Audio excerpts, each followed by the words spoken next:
It's such an interesting mix of artists now. I mean, I would say it's probably the most diverse community relative to cultural background, relative to age, gender, everything. I mean, and like today I went over one of our artists.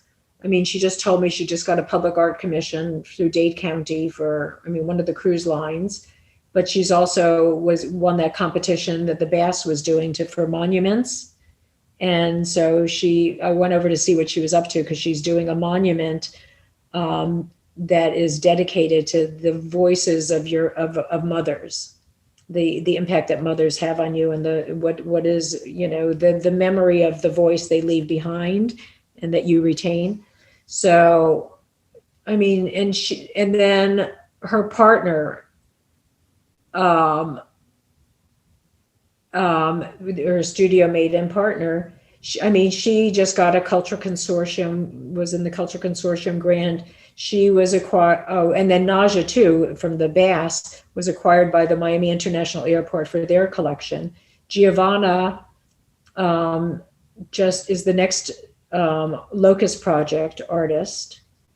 I mean, our artists are doing, I mean, they're actually this year, they've actually done really well. I mean, three of them were acquired into different museum collections, one by Perez, another one by ICA, and the other one by the Frost Art Museum.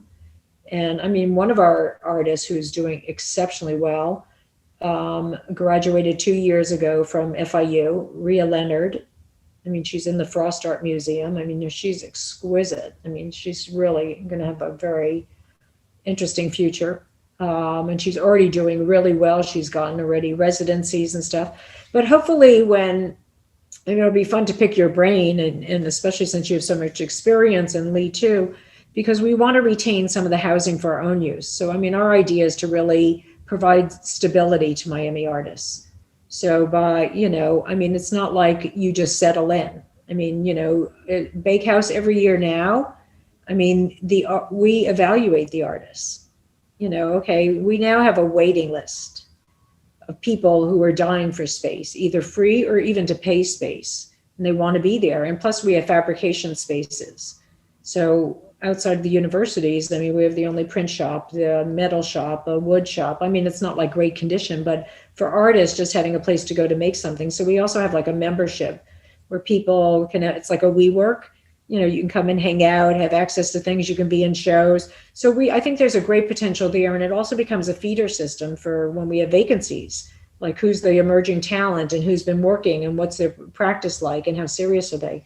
So especially with the artists, so some of our artists get free rent. It's based on what they can afford, and we raise the money to subsidize it, which is like getting harder because now the physical project is taking so much time, and political time, and just programming time, and just to working with the community. So we don't have a fundraiser.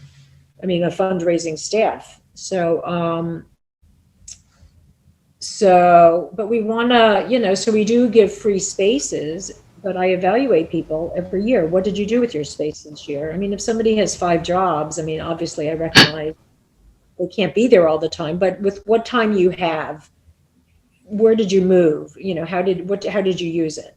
And if they squandered it, we don't renew their space. I mean, there are very few who don't get renewed, but if they, just took it for granted, they didn't do any, I mean, mostly everybody has done exceptionally well. And we also have tracked, we ask them to submit we track their achievements, the shows that they're in, the commissions they get, the grants they get, the residencies and all that. And I think that, and a big part of that is stability. Like if you're not every year evicted or having to look for a new space, and so there's artists that have been there now for, 3 to 4 years. And so they don't have to, if they're working, they know they're not going to get kicked out. Even if they lose their job and can't afford it, we'll find a way to beg somebody for money to support them.